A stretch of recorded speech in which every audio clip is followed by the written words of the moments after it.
भगवान की है आरती, पापियों को पाप से है तारती।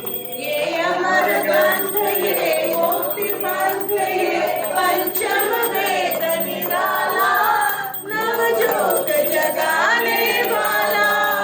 ये अमर ग्रंथ ये मुक्ति पंथ यह पंचम वेद निराला, नवजोत जगाने वाला।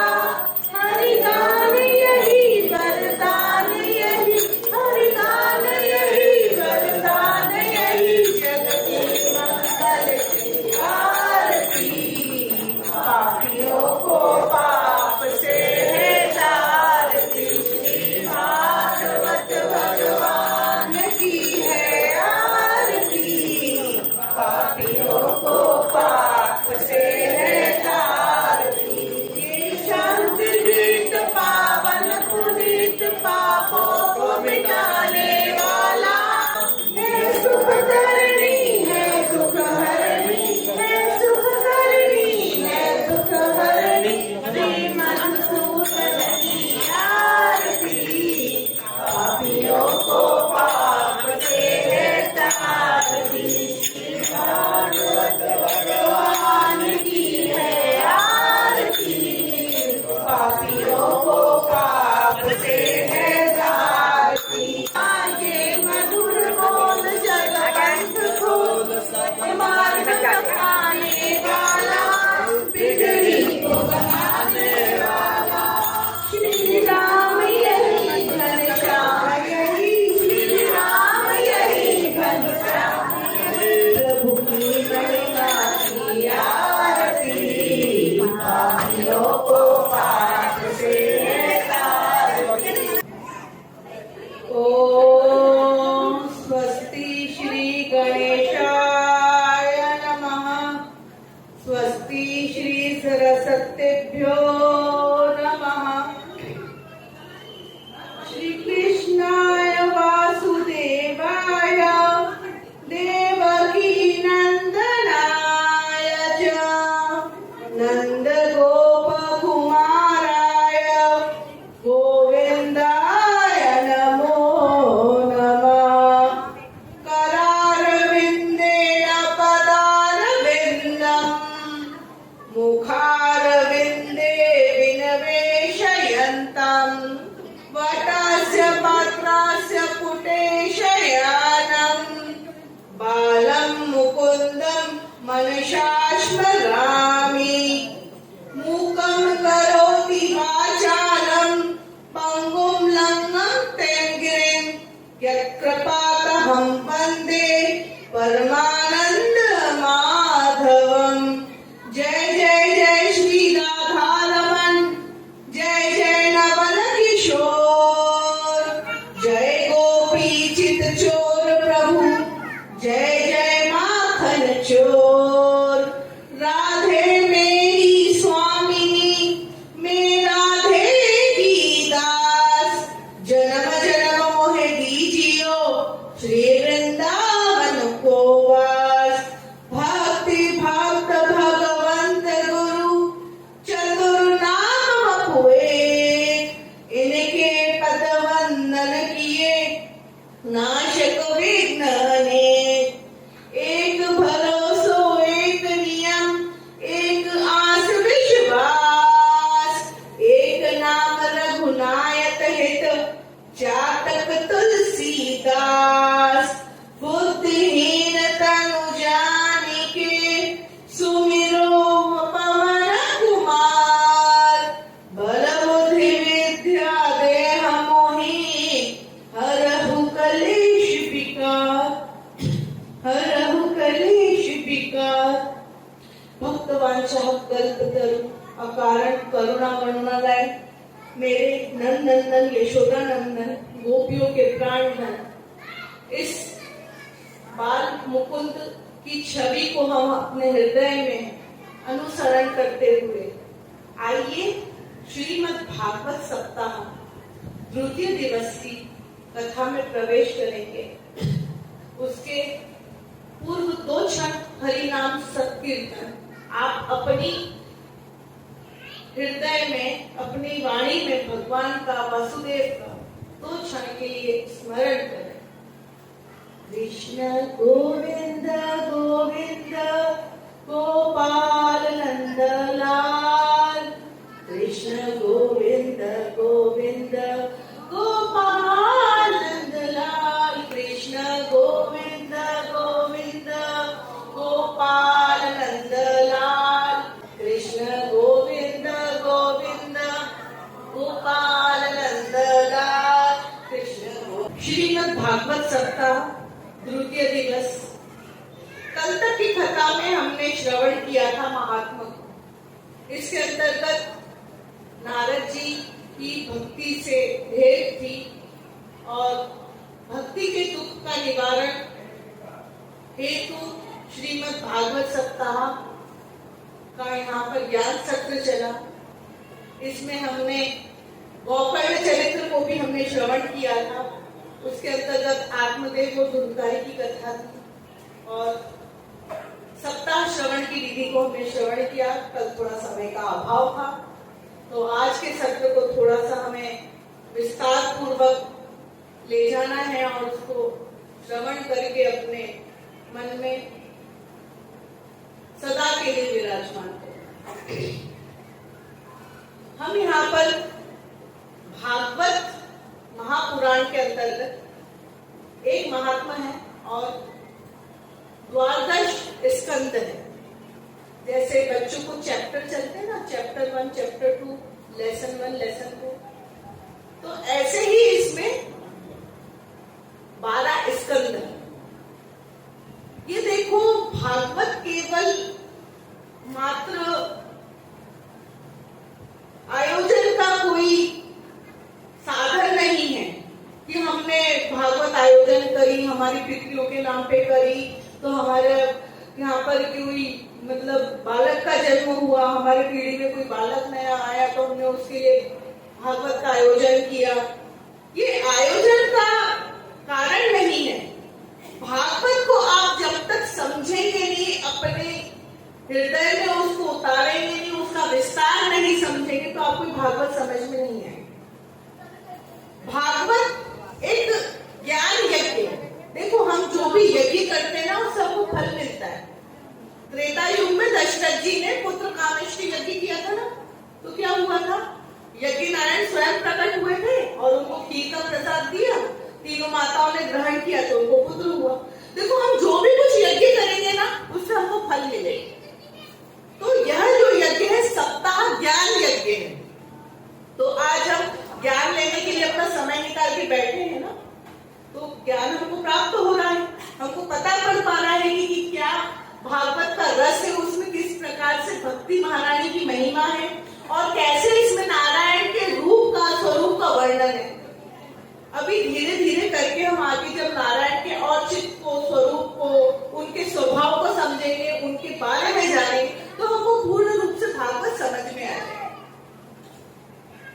उसके लिए हमको चाहिए कि हम अपने समस्त विचारों को त्याग करके एक स्थान पर बैठ करके मन चित वाणी को सिर्फ और सिर्फ भगवान के चरित्रों की झांकियों का अनुसरण करें, भगवान के रूप का अनुसरण करें, तो हमको भगवान का रूप पता चलेगा।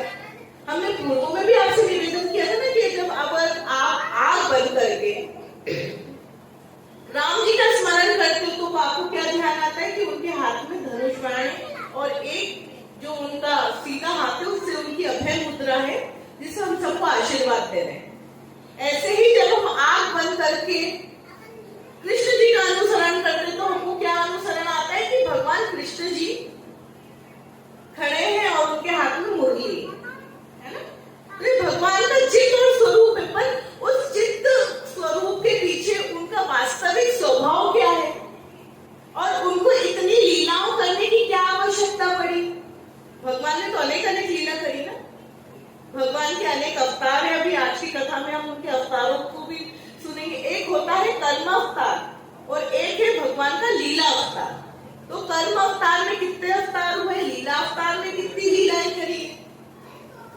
किसी उद्देश्य हेतु भगवान इस पृथ्वी पर आकर के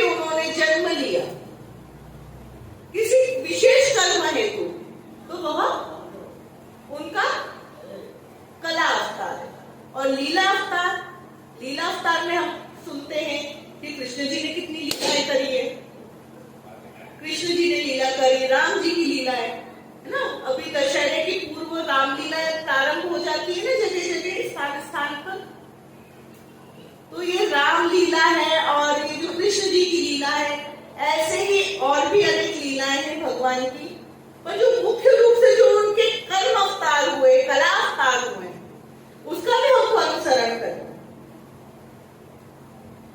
तो सर्वप्रथम हमको भागवत के स्वरूप को जानना है कि भागवत केवल एक पुराण नहीं है, एक ग्रंथ नहीं है।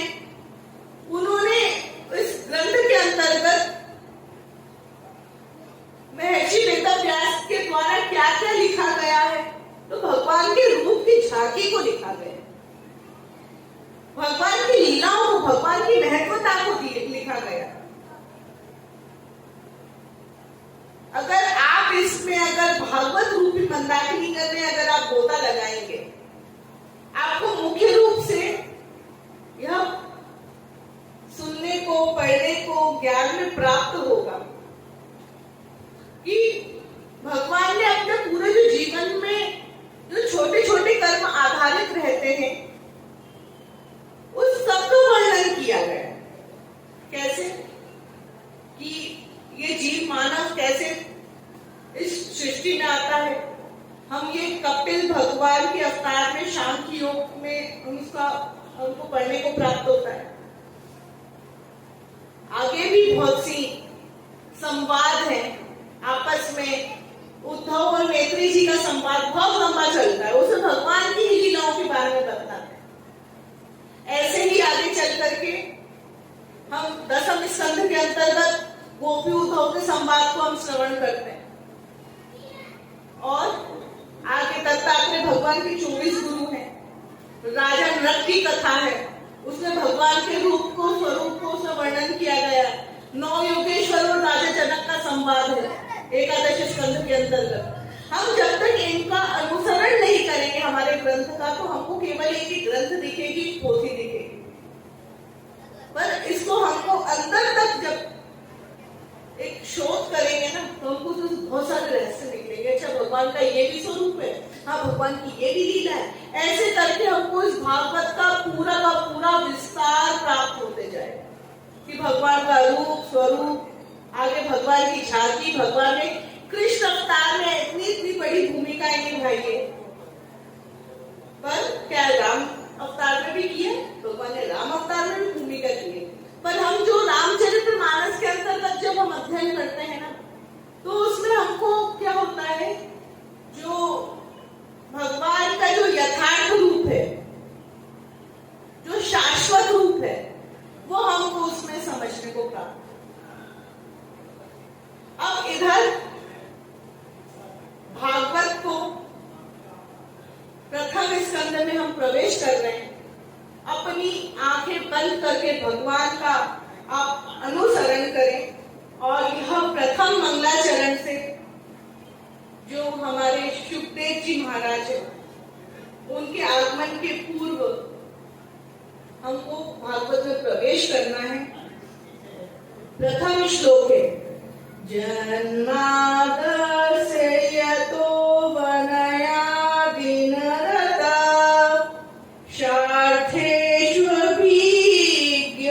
स्वराट् तेने ब्रह्म हृदयादिकवये मुह्यन्ति सूर्यः तेजो वारिदामृतां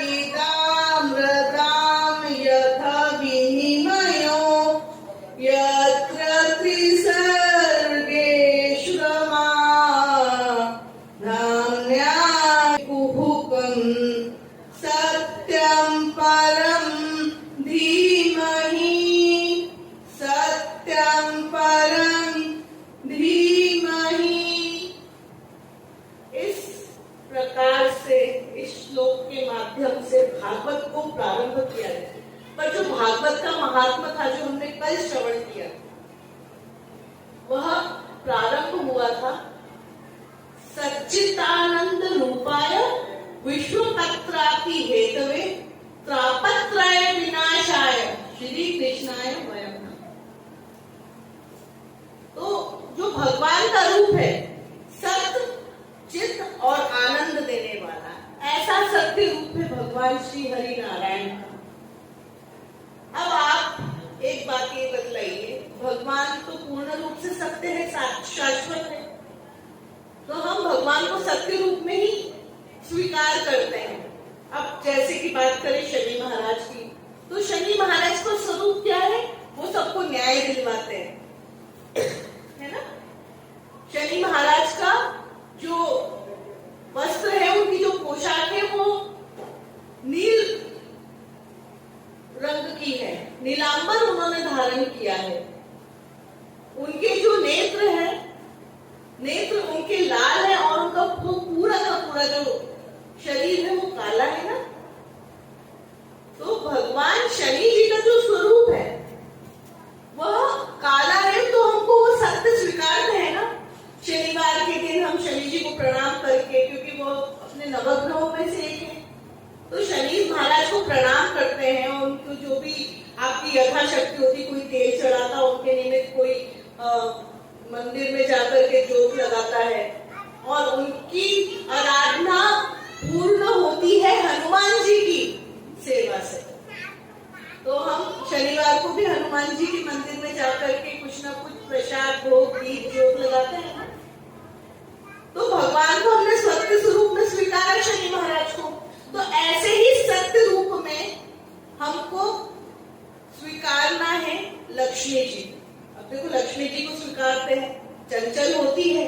अगर आपने थोड़ा सा भी अपने जीवन में कोई क्रय विक्रय करने में थोड़ा सा भी लालच वगैरह या कुछ अन्य कार्य किया, तो क्या होता? लक्ष्मी जी रुष्ट हो जाती है ना।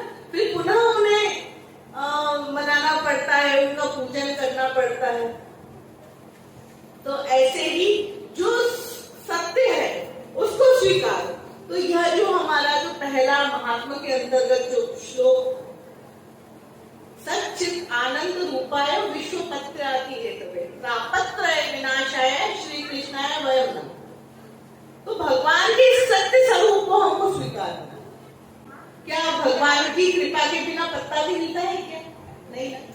तो भगवान की कृपा और भगवान की इच्छा से ही सृष्टि बनती है, प्रलय आता है, और प्रलय के बाद पुनः सृष्टि बनती है। सृष्टि को संचालन करने का भी काम कौन करते हैं? नारायण, है ना। हम बोलते हैं ना कि भगवान नारायण ने क्या किया? भगवान ने सृष्टि का पालन किया, ब्रह्मा जी ने सृष्टि बनाई है, और संहार करने का काम किसने किया है? शंकर जी ने। तो इस प्रकार से सूत जी ने शौनक आदि ऋषियों के प्रश्न का यह उत्तर दिया है।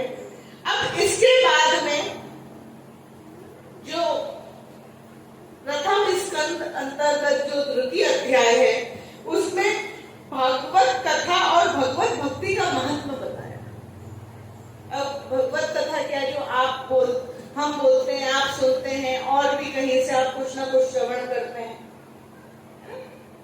तो केवल कथा मात्र ये नहीं है कि हम बोलेंगे, आप सुनेंगे, आप उसको सुन के अनुसरण करके अपने जीवन में आप उसे उतारें। इसके साथ में भगवत भक्ति, भक्ति किस प्रकार से करनी चाहिए? आपने नवदा भक्ति देखी? अभी नवदा भक्ति का उपदेश आगे चल करके इसी भागवत अंतर्गत प्रहलाद जी ने अपने गुरु शिष्यों को भी दिया था। और एक नवदा भक्ति कौन सी है? राम जी ने किसको सुनाई थी? राम जी ने शबरी जी को सुनाई थी। जब वो सीता जी की खोज में निकले थे ना, मतंग ऋषि के आश्रम के पास में, तो शबरी जी मिली थी, तो उनको ये नवदा भक्ति बताई थी। बहुत सरल है, आप सब प्रतिदिन इसका अनुसरण कर सकते हैं। प्रथम भक्ति संतन कर संग, दूसरी रति मन कथा प्रसंगा, गुरु पद पंकज सेवा, तीसरी भक्ति अमान, चौथी भक्ति मन गुण गण करहि कपट तदिताज, मंत्र जाप पर मन विश्वासा, पंचम भजन जो वेद प्रकाशन। तो पहली भक्ति क्या है? प्रथम भक्ति संतन कर संगा। संतों के साथ रहोगे तो अपने अपने आप ही आपकी भक्ति हो जाएगी। नारद जी जो है भगवान नारायण के ही अवतार है। भगवान नारद जी नारायण के अवतार हैं। कैसे हैं? एक समय की बात है, इनका बहुत बढ़िया पूर्व चरित्र की कथा आती है, नारद जी के पूर्व चरित्र की कथा।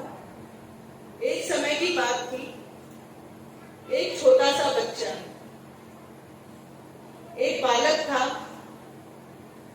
एक छोटा सा बालक अपनी माँ के साथ रहता था। कुछ संत जनों का प्रवेश उनके गांव में हुआ, तो वह छोटा सा बालक के मन में किसी प्रकार की कोई चंचलता नहीं थी और संत जनों को भगवान समझकर उन्होंने उनका पूजन किया और जो उनकी थाली में झूठन लगी रह जाती थी तो वो पाकर के ही प्रसाद समझ के पाकर के अपना पेट भर लेते थे। एक समय की बात थी कि वो छोटा सा बालक अपने उपवन में खेल रहा था और सांध्यकालीन उनकी माता जो थी गाय धोने के लिए घर से चलती हैं, तो उनका जो पैर है वो सर्प के ऊपर आ जाता है और सर्प उसे वहीं पे डस लेता है। वहीं पे उसकी माता की मृत्यु हो जाती है। पर वहां पर उस बालक को किसी प्रकार का असंतोष या दुख या भय नहीं होता। क्यों नहीं होता? तो वह अपने मन ही मन में भगवान से कहते हैं कि वो सर्प ने मेरी अगर माँ को डसा है तो उसमें सर्प का कोई दोष नहीं। यह तो भगवान की लीला है कि भगवान ने आयु ही उनको उतनी। तो देखो, एक छोटे से बच्चे ने यह अनुभव किया और आगे चल करके क्या हुआ है, वह छोटा सा बालक वन वन भटकने लगा। ऐसे सुंदर सुंदर उपवन जहाँ पे रंग बिरंगे पुष्प लगे हुए हैं, पुष्पों में से गंध आ रही है, पर भूख प्यास से हार थक करके एक पीपल के वृक्ष के नीचे जाकर बैठ गए और देखा कि पास में एक सरोवर है। तो उस सरोवर में जाकर के स्नान किया है, आचमनी की है, जल पाकर के उसने अपनी थकान मिटाई, उसने अपनी भूख को शांत किया और वहीं पर बैठ करके भगवान का अनुसरण करने लगा कि भगवान का ये रूप क्या है, स्वरूप क्या है। और वहीं पर आगे चल करके आकाशवाणी होती और आकाशवाणी में क्या हुआ, वो बालक को पता चला कि मैंने अपने जीवन में किसी के प्रति कोई छल कपट नहीं रखा, सबको ईश्वरीय रूप में मैंने स्वीकार किया। तो भगवान उन्हें अपना परम भक्त बनाते हैं। तो भगवान का भक्त बनना कोई आसान नहीं है। भगवान की भक्ति को प्राप्त करो तो परम पद प्राप्त। परम पद क्या आप घर में रह करके गृहस्थाश्रम में रह के नहीं कर सकते? सब हो सकता है। आपने तुलसीदास बाबा को देखा था ना, वो भी तो गृहस्थ थे, पर उन्होंने एक चित्त करके भगवान का ही अनुसरण किया। तो क्या हुआ था, एक समय तुलसीदास जी को भगवान के दर्शन हुए थे। कैसे हुए थे? चित्रकूट के घाट पर भई संतन की भीड़, तुलसीदास चंदन घिसे, तिलक करे रघुवीर। तो रघुवीर आकर के वो तो त्रेता युग में थे, कलयुग में हो सकता है, सामान्य बात है।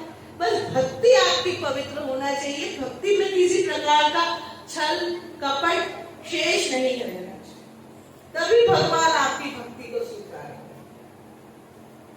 इसी प्रकार से आगे चल करके सप्तम अध्याय के अंतर्गत अश्वत्थामा द्वारा द्रौपदी के पुत्रों को मारा जाना है और अर्जुन के द्वारा अश्वत्थामा का मानवर्धन करना। महाभारत का जब युद्ध था ना, तो क्या हुआ था, कौरव लोग परास्त हो गए थे और पांडवों की विजय हुई थी। जो कौरवों के जो गुरु थे, उनके जो पुत्र थे अश्वत्थामा, तो अश्वत्थामा ने अपने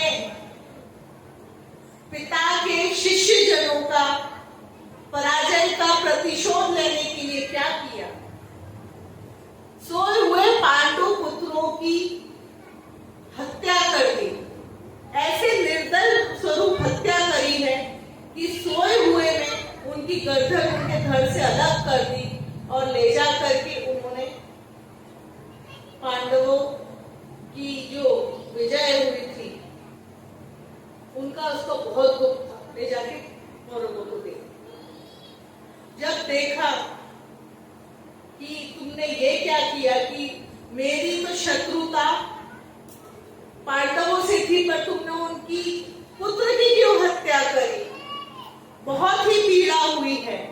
जब अगले दिन जो पांडवों के जो शरीर पड़े हुए थे वहां पर द्रौपदी रोती हुई अपने पुत्रों की मृत्यु पर शोक कर रही है। और वहीं पर जब अर्जुन आए तो अर्जुन ने क्या देखा कि मेरे पुत्रों की हत्या हो गई है। वहीं पे संकल्प लिया कि जिसने भी मेरे पुत्रों की हत्या की है उसके रक्त से मैं द्रौपदी के चरणों में रख दूंगा। पर क्या हुआ, द्रौपदी ने मना किया। देखो, पत्नी हो, धर्म पत्नी हो तो ऐसी। कहते हैं कि अश्वत्थामा ने अपने पुत्रों की हत्या करी है पर वह ब्राह्मण पुत्र है, वह गुरु पुत्र है, उसकी हत्या नहीं करना। पर क्या होता है, दंड नीति में भी दंड अनेक अनेक प्रकार के रहते हैं। मनुस्मृति में इसका वर्णन है। कैसा, अगर पत्नी से कोई गलती हो जाए तो पत्नी से बात करना छोड़ दो, है ना। और अगर किसी सेवक से या सेवक या सेविका दासों से अगर कोई गलती हो जाए तो उसको अपने कार्य से बेदखल कर दो, नौकरी से निकाल देते हैं ना। तो ऐसी दंड नीति है। और जहां पर ब्राह्मण से अगर किसी प्रकार का कोई अपराध होता है तो उसका सम्मान फिर आगे शेष नहीं रहता। तो यहाँ पर अर्जुन ने क्या किया, अश्वत्थामा के जो मस्तक पे जो मणि थी उसे निकाल दिया गया, उनको भद्र कर दिया गया। उनको बोलते ना, भद्र को कहते टकला कर दिया और नगर में छोड़ दिया। तो वह अपमान वंश ही विलुप्त हो गए। अब इसका प्रतिशोध लेने के लिए देखो, यहाँ पर अश्वत्थामा का मान मर्दन किया गया, उसका सम्मान उनसे छीन लिया। तो यहाँ पर ब्रह्मास्त्र उठाया है अश्वत्थामा ने और यह प्रतिज्ञा ली कि मैं पांडवों के वंश को रहने ही नहीं दूंगा। तो उस समय जो अभिमन्यु की पत्नी थी उत्तरा, वह उस समय गर्भवती थी। उत्तरा तो खैर अभिमन्यु के साथ में सती होना चाहती थी पर वह नहीं, क्योंकि वह उस समय गर्भावस्था में थी। वो गर्भवती उत्तरा के गर्भ पर अश्वत्थामा ने ब्रह्मास्त्र छोड़ा है और गर्भ में जाते से उस ब्रह्मास्त्र ने उस उदर में पल रहे आखिरी वंश के टुकड़े टुकड़े कर दिए। और वहीं पे कुंती के द्वारा गर्भ स्तुति की गई है। और देखिए, भगवान की गर्भ स्तुति, अगर किसी स्त्री का गर्भ बार बार गिर जाता है उसे यह गर्भ स्तुति जरूर करना चाहिए। ये गर्भ की रक्षा होती है। यह गर्भ स्तुति करी और इसके बाद में उत्तरा के गर्भ से एक पुत्र का जन्म हुआ। वह पुत्र कौन था? देखो, कृष्ण जी ने उनके जन्म के पूर्व उनके ऊपर रक्षा करी, उनके ऊपर कृपा करी, उनको आशीर्वाद दिया। ऐसे थे राजा परीक्षित। तो पांडवों के वंश में ये राजा परीक्षित हुए और परीक्षित के जन्म का वहां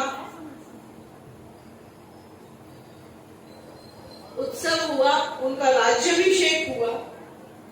फिर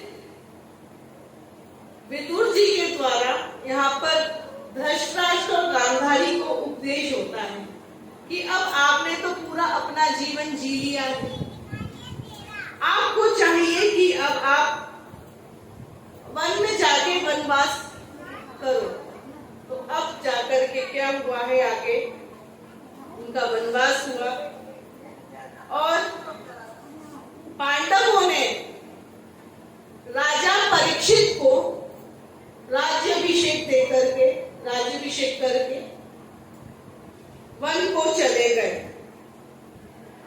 परीक्षित राजा बहुत ही विद्वान था, बहुत ही बड़ा धनुर्धर था। परीक्षित राजा को पांडवों के द्वारा राज्याभिषेक देकर के वह स्वर्ग की ओर चले गए। यह स्वर्गारोहण कहाँ है? आप बद्रिका धाम गए हो तो आगे माणा गांव है, उसके आगे स्वर्गारोहण रास्ता है। उसी माध्यम से पांडव लोग स्वर्ग की तरफ गए थे अपना स्व शरीर लेकर के। इसी प्रकार से राजा परीक्षित ने अनेकों स्थान पर अपनी दिग्विजय करी है और वह बहुत ही प्रतापी राजा। अब समय आ गया था युग परिवर्तन। तो वो कौन सा युग चल रहा था? द्वापर युग। द्वापर युग का बस कुछ ही क्षण के लिए विश्राम था और सीधे आ गया कलयुग। कलयुग का प्रवेश किस प्रकार से हुआ? राजा परीक्षित वन में विचरण कर रहे थे, तो उस समय क्या देखा कि एक बैल केवल एक पांव पर सरक सरक के चल रहा है और उसपे कली पुरुष उसपे बहुत ही निर्दल तरीका से उसपे प्रहार कर रहा है, बहुत ही दयनीय स्थिति से उसके ऊपर प्रहार कर रहा है और वह बैल धीरे धीरे चलने का प्रयास कर रहा है। तो यह जो बैल है वो कौन है? वह है धर्म। धर्म के 4 चरण होते हैं: धर्म, अर्थ, काम और मोक्ष। तो उसके पास में केवल एक ही पांव शेष था।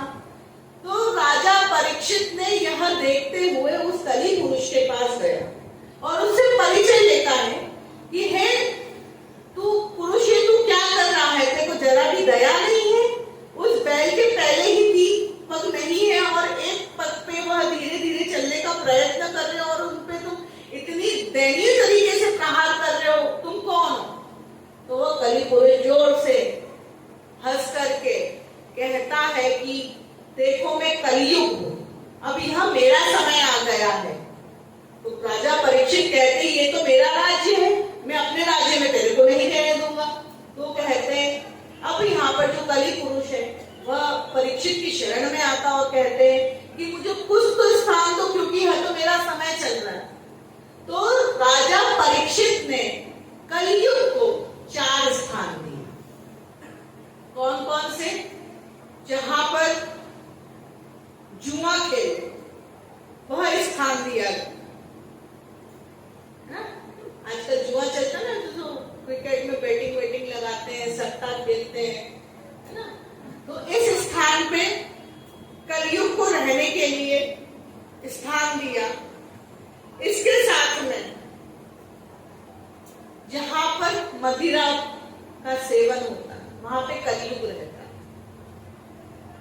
है ना। इसके बाद में जहां वैश्यागमन होती है, अपनी खुद की स्त्री को छोड़ करके किसी दूसरी पराई स्त्री का अगर आप संग करें, वहां भी कलयुग। और एक स्थान दिया है स्वर्ण। तो हम जो स्वर्ण धारण करते हैं इसमें भी कलयुग है। पर अगर आप यह स्वर्ण ला करके सर्वप्रथम अगर भगवान के चरणों में रखें, फिर उसका प्रयोग करें, तो उसमें कलयुग वास नहीं कर सकता। आप घर में कुछ भी आभूषण लाओ तो सर्वप्रथम आप भगवान को अर्पित करें। तो हम क्या करते? धनतेरस पे लाते, पुष्प नक्षत्र पे लाते हैं ना, तो लक्ष्मी जी को चढ़ा देते, फिर प्रयोग करते हैं उसका कुछ भी आभूषण का।